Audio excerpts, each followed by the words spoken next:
അവിട്ടം നക്ഷത്രം. അവിട്ടം നക്ഷത്രക്കാർ അത്യാവശ്യം നല്ല കോൺഫിഡൻ്റ് ആയിരിക്കും. ഇൻഡിപെൻഡൻ്റ് ആയിട്ട് നിൽക്കാൻ താല്പര്യം ഉള്ളവരായിരിക്കും. അതുകൊണ്ട് നിങ്ങൾക്ക് മറ്റൊരാളുടെ കീഴിൽ വർക്ക് ചെയ്യാൻ വലിയ താല്പര്യം ഉണ്ടാവില്ല. പക്ഷെ ഗതികേടും കൊണ്ടാണ് നിങ്ങളിപ്പോൾ ഒരാളുടെ കീഴിൽ നിൽക്കുകയാണെങ്കിൽ തന്നെ നിൽക്കുന്നുണ്ടാവുക. ഉടനടിയെ തന്നെ നിങ്ങൾ ആ വർക്കിൻ്റെ ഒരു ബിസിനസ് ചെയ്യുകയാണെങ്കിൽ നിങ്ങൾക്ക് നല്ലൊരു സക്സസ് എന്തായാലും ഉണ്ടാവും. ഇമോഷണലി എന്തായാലും നിങ്ങൾക്ക് നല്ലൊരു സ്റ്റേബിൾ ഉണ്ടാവും. സക്സസ് എന്തായാലും ലൈഫിൽ ഉണ്ടാവുന്നത് നിങ്ങളുടെ പ്ലാനിങ് പോലെ ഇരിക്കും. കാരണം നിങ്ങളുടെ ലൈഫ് എന്തായാലും ഡൈനാമിക് ആയിട്ട് ടൈപ്പിലാണ് നിങ്ങൾക്ക് എപ്പോഴും പോയിക്കൊണ്ടിരിക്കുക. ഈ കഴിഞ്ഞ സെപ്റ്റംബർ മാസത്തിൽ നിങ്ങൾക്ക് എന്തായാലും വർക്ക് ലോഡ് മോഡറേറ്റ്ലി കുറച്ച് ഹൈ തന്നെ ആയിരിക്കും. എന്തായാലും കാര്യമാക്കണ്ട. ഇനിയും വർക്ക് ലോഡ് കൂടുകയാണെങ്കിൽ നിങ്ങൾക്ക് പറ്റാത്ത കാര്യം പറ്റില്ല എന്ന് പറയുന്നത് ഗുണം മാത്രമേ ചെയ്യുകയുള്ളൂ. പ്രോജക്റ്റ് റിലേറ്റഡ് മൈനസ് സ്ട്രെസ് എന്തായാലും ഉണ്ടാവും. നിങ്ങൾ അതെന്തായാലും വലിയ രീതിയിൽ കാര്യമാക്കേണ്ട ആവശ്യമില്ല. ഗ്രാജുവലി നിങ്ങൾക്ക് എന്തായാലും ഒരു സക്സസ് സെപ്റ്റംബറിൽ ഉണ്ടായിട്ടുണ്ടാവും ബിസിനസ് പരമായിട്ട്. അതും നിങ്ങൾക്ക് വലിയ രീതിയിലുള്ള ഒരു കുഴപ്പമൊക്കെ എന്തായാലും ഉണ്ടാവുകയില്ല. ഈ കഴിഞ്ഞ സെപ്റ്റംബറിൽ നിങ്ങൾക്ക് ഇതെല്ലാം പ്രൊമോഷൻസ് എല്ലാം ക്ലോസ് ചെയ്യാൻ പറ്റണം കൊണ്ട് നിങ്ങൾക്ക് എന്തായാലും ഗുണം മാത്രമേ ഉണ്ടാവുകയുള്ളൂ. കാരണം ഒക്ടോബറിൽ ഇതിൻ്റെ ഒരു പ്രൊമോഷൻ ഉണ്ടാവുകയും ചെയ്യും. അതിൻ്റെ റിലേറ്റഡിൽ മറ്റുള്ളവർ നിങ്ങളുടെ പേര് സജസ്റ്റ് ചെയ്യാൻ സാധ്യത വളരെ കൂടുതലാണ്. കോമ്പറ്റീറ്റേഴ്സിനെയൊക്കെ അങ്ങനെ ഓവർകം ചെയ്യാൻ പറ്റും.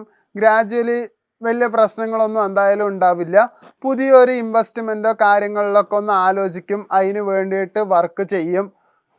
അതൊക്കെ എന്തായാലും സക്സസ് ആവുക തന്നെ ചെയ്യും. എന്ത് ചെയ്യുകയാണെങ്കിലും നിങ്ങളെക്കാട്ടിലും വിവരമുള്ള ഒരാളുടെ കാര്യങ്ങളൊക്കെ നിങ്ങൾ എന്തായാലും അറിഞ്ഞു വെക്കുന്നത്, അവരുടെ അടുത്ത് കാര്യങ്ങൾ ചോദിച്ച് മനസ്സിലാക്കുന്നതെല്ലാം നിങ്ങൾക്ക് ഗുണം മാത്രമേ ചെയ്യുകയുള്ളൂ. ലവേഴ്സിനിടയിൽ സെപ്റ്റംബറിൽ ഒക്കെ ആണെങ്കിൽ ഒക്ടോബറിലും വലിയ പ്രശ്നങ്ങളൊന്നും ഉണ്ടാവില്ല.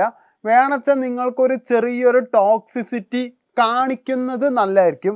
അവർ വേണമെച്ചാൽ ആ ടോക്സിസിറ്റി കാരണം കുറച്ച് മാറി നിൽക്കുകയായിരിക്കും. പക്ഷെ അതൊരു കാന്തം പോലെ തിരിച്ച് ഒട്ടി വരുന്നു ഉറപ്പുള്ള ഒരു കാര്യമാണ്. അതുകൊണ്ട് നിങ്ങൾ വേണം വെച്ചിട്ട് ചൂടാവുന്നതും കുറച്ച് നല്ലതായിരിക്കും. അതായത് കുറച്ച് പൊസസീവ്നെസ് കാണിക്കുക. ഓൾറെഡി നിങ്ങൾക്ക് പൊസസീവ്നെസ് കൂടുതലാണ് എന്ന് അവർ പറയുകയാണെങ്കിൽ നിങ്ങൾ എന്തായാലും ആ കാര്യത്തിന് എന്തായാലും മുതിരാൻ പാടില്ല. മാരീഡ് ലൈഫിൽ ട്രസ്റ്റ് ആൻഡ് അണ്ടർസ്റ്റാൻഡിങ് എന്തായാലും ഇമ്പ്രൂവ് ആവും. അതൊന്നും പ്രശ്നമില്ല. ഓപ്പൺ ടോക്ക് എത്ര രാത്രി ആയാലും എത്ര വൈകിയാലും നിങ്ങളത് കാര്യമാക്കണ്ട. നിങ്ങൾ അതെന്തായാലും മുന്നോട്ട് തന്നെ കൊണ്ടുപോവുക. നല്ല ഓപ്പൺ ടോക്ക് ചെയ്യുക. അതെന്തായാലും ഇമോഷണൽ ബോണ്ടിങ് ഉണ്ടാവും. കൂടുതൽ ടൈമും നിങ്ങളുടെ ക്വാളിറ്റി ടൈം എന്തായാലും പാർട്ട്ണറായിട്ട് സ്പെൻഡ് ചെയ്യുകയാണെങ്കിൽ നിങ്ങൾക്ക് വലിയ പ്രശ്നങ്ങളൊന്നും ഉണ്ടാവില്ല. ഇല്ലെങ്കിൽ നല്ലൊരു പ്രോബ്ലം ഉണ്ടാവും. കാരണം വർക്ക് ലോഡ് കൂടിയ നിങ്ങളുടെ ആരോഗ്യത്തിന് പ്രശ്നം ഉണ്ടാവുക.